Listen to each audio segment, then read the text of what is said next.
next thing that I located was my hi-hat cymbal stand.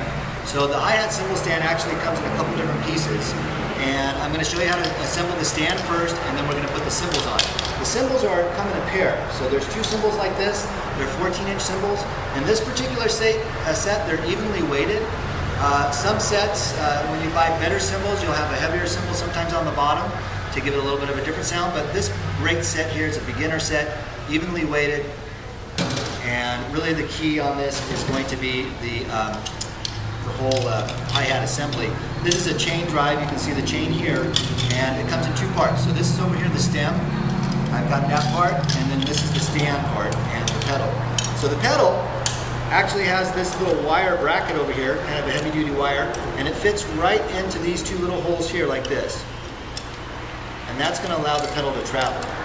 Then what I'm going to do is I'm going to loosen up the wing nut, which is right here, and I'm going to pull the tripart portion apart to get it to lie on the floor evenly. So right now it's not even at all. So now I'm going to push it down. And once I've got it down like this, it's nice and even. Okay, then I'm going to tighten this wing nut up. And now I have to find the stem, and there's two parts to the stem. There's this inner part right here, which is actually where your snare is going to go. And you're going to take apart this is called the clutch. This over here is the stem. And the stem is going to screw onto this inner stem that goes on here. And you want to do this first, because otherwise you're not going to be able to put this assembly on. So I've got this like this. Make sure you don't bend it or anything like that. Once again, I need to loosen up a collar, so I've got my drum key. What you'll also notice, you've got this plastic assembly here and a felt washer and a metal washer. So one of your hi-hat cymbals is going to rest there. This is going to go down right here, and you've got to kind of find the hole. There you go. Close your eyes and find it. And I'm going to locate where this collar is going to go. This is the male part here. Here's the female part. This is going to go down here like this. And I'm not going to tighten it up all the way because I want to see where the cymbals are going to sit. Now, if you notice that this is in the way a little bit, that's okay. It's normal.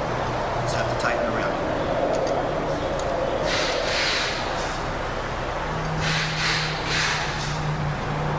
Alright.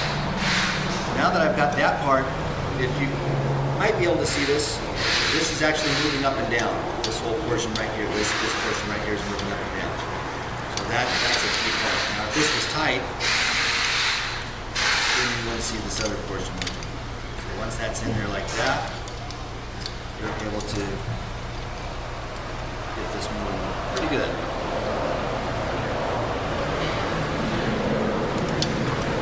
And not tightening it all the way because we may make a few adjustments. I'm going to take the hi-hat, the bottom portion, and again, these are evenly weighted. If you felt that one was a little bit heavier, for me, I'd always put the heavier one on top, but these are the same. So here we go. That's going to go on the bottom, and it just rests just like that. Now, the next thing that you have to do is you have to put this cymbal, which is the top hi-hat, onto the collar. So what you do is you loosen up the collar like this, and you've got a bolt here, and you've got a metal washer and a felt washer. And then you've got this assembly. Now I'm going to stick this assembly through here, put my velvet washer first, then the metal washer like this, and then I'm going to tighten it. Now this is kind of just the opposite of what I told you on the crash cymbal. I like this kind of tight. Some people like it loose, but for me, I get a better response if it's a little bit tighter. So, and I'm doing it only by hand. I'm not going to take a wrench or anything. And if I see that the felt is too squishy, I'm going to loosen it up. I don't want it too tight, just enough. Now this is going to go right onto the stem, all the way down here like that. And in order to get the mechanics of the hi-hat working, you have to press down on the pedal. So I'm pressing down on the pedal, and what I'm going to do is I'm pressing down about halfway, and now I'm going to tighten up this wing nut, and that wing nut is going to attach to the stem. And when I release, you're going to see a little bit of a gap. Depending on how much gap you want, depending on what kind of drummer you are, if you're a heavy, hard rocking guy, you might want a bigger gap. If you're a jazz guy, you might want a smaller gap. But This is a little bit too extreme, but some people may want it this way. And you can have that all set up. So now, the last piece of the puzzle is going to be the snare drum.